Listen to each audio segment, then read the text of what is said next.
ನೋಡಿ ವೀಕ್ಷಕರೇ, ಕರ್ನಾಟಕ ಸರ್ಕಾರದ ವತಿಯಿಂದ ಕಾರ್ಮಿಕ ಇಲಾಖೆ ಅಡಿ ಬರುವ ಕರ್ನಾಟಕ ಕಟ್ಟಡ ಮತ್ತು ಇತರೆ ನಿರ್ಮಾಣ ಕಾರ್ಮಿಕರ ಕಲ್ಯಾಣ ಮಂಡಳಿಯಡಿ ನೋಂದಾಯಿತ ಕಾರ್ಮಿಕರ ಮಕ್ಕಳಿಗೆ, ಇಬ್ಬರು ಮಕ್ಕಳಿಗೆ ಅಂದರೆ ಈಗ ಲೇಬರ್ ಕಾರ್ಡ್ ಹೊಂದಿರತಕ್ಕಂಥ ತಂದೆ ಅಥವಾ ತಾಯಿ ಮನೆಯಲ್ಲಿ ಯಾರೇ ಇರ್ಬೋದು, ಅವರ ಮಕ್ಕಳಿಗೆ ಇಬ್ಬರಿಗೆ ಮಾತ್ರ ಏನು ಬರುತ್ತೆ, ರಾಜ್ಯ ಸರ್ಕಾರದಿಂದ ಕಾರ್ಮಿಕ ಇಲಾಖೆಯಿಂದ ಸ್ಕಾಲರ್ಶಿಪ್ ಅಂದರೆ ಲೇಬರ್ ಕಾರ್ಡ್ ಸ್ಕಾಲರ್ಶಿಪ್ಪು ಬರುತ್ತೆ.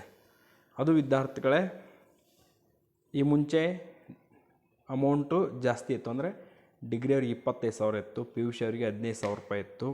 ಹೀಗೆ ವೇರಿಯೇಷನ್ ಜಾಸ್ತಿ ಇತ್ತು.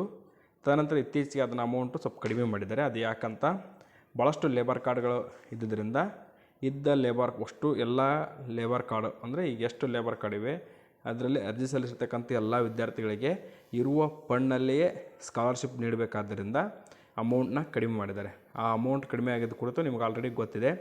ಈ ವರ್ಷದ ಒಂದು ಲೇಬರ್ ಕಾರ್ಡ್ ಸ್ಕಾಲರ್ಶಿಪ್ ಬಂದುಬಿಟ್ಟು ಅರ್ಜಿಯನ್ನು ಪ್ರಾರಂಭಿಸಿದ್ದಾರೆ. ನೀವು ಅರ್ಜಿಯನ್ನು ಯಾವ ರೀತಿ ಸಲ್ಲಿಸಬೇಕಪ್ಪ ಅಂದರೆ ನೋಡಿ ವಿದ್ಯಾರ್ಥಿಗಳೇ,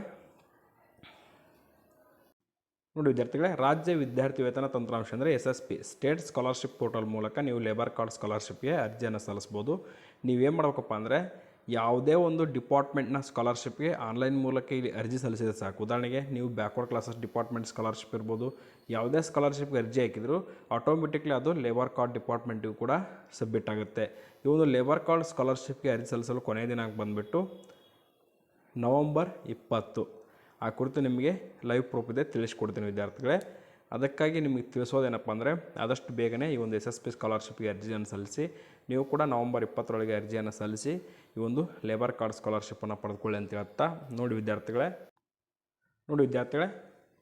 ಕಟ್ಟಡ ಕಾರ್ಮಿಕ ಮಕ್ಕಳ ಶೈಕ್ಷಣಿಕ ಸಹಾಯಧನಕ್ಕೆ ಅರ್ಜಿ ಆಹ್ವಾನ. ಕರ್ನಾಟಕ ಕಟ್ಟಡ ಮತ್ತು ಇತರ ನಿರ್ಮಾಣ ಕಾರ್ಮಿಕರ ಕಲ್ಯಾಣ ಮಂಡಳಿಯಿಂದ ನೋಂದಾಯಿತ ಕಟ್ಟಡ ಮತ್ತು ಇತರ ನಿರ್ಮಾಣ ಕಾರ್ಮಿಕರ ಮಕ್ಕಳಿಗೆ ವಿದ್ಯಾಭ್ಯಾಸಕ್ಕಾಗಿ 2024-25ನೇ ಸಾಲಿಗೆ ಅಂದರೆ ಈ ವರ್ಷದ ಶೈಕ್ಷಣಿಕ ಧನ ಸಹಾಯ ಅಂದರೆ ಸ್ಕಾಲರ್ಶಿಪ್ಗೆ SSP ಮೂಲಕ ರಾಜ್ಯ ವಿದ್ಯಾರ್ಥಿ ವೇತನ ತಂತ್ರಾಂಶ ಅಂದರೆ ಸ್ಟೇಟ್ ಸ್ಕಾಲರ್ಶಿಪ್ ಪೋರ್ಟಲ್ ಮೂಲಕ ಅರ್ಜಿಯನ್ನು ಕರೆಯಲಾಗಿದೆ. ಅರ್ಜಿ ಸಲ್ಲಿಸಲು ನವಂಬರ್ 30 ಕೊನೆಯ ದಿನಾಂಕ.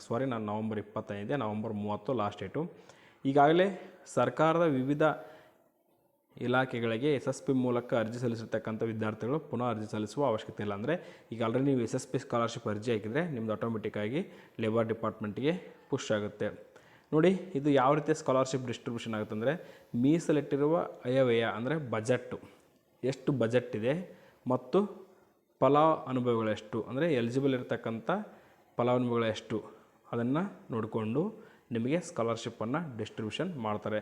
ಇದರೊಂದು ಲಿಂಕನ್ನು ಈ ಒಂದು ಪೇಪರ್ ಕನ್ನಡ ಪ್ರಭ ಪತ್ರಿಕೆದ್ದು ಇವತ್ತಿಂದು ಇದರೊಂದು ಲಿಂಕನ್ನು ಡಿಸ್ಕ್ರಿಪ್ಷನ್ ಬಾಕ್ಸ್ನಲ್ಲಿ ಕೊಟ್ಟಿರ್ತೀನಿ. ಅಲ್ಲಿಂದ ಡೈರೆಕ್ಟಾಗಿ ಓದಿ ಮಾಹಿತಿಯನ್ನು ಪಡೆದುಕೊಳ್ಳಿ ಅಂತ ಹೇಳ್ತಾ, thank you for watching this video.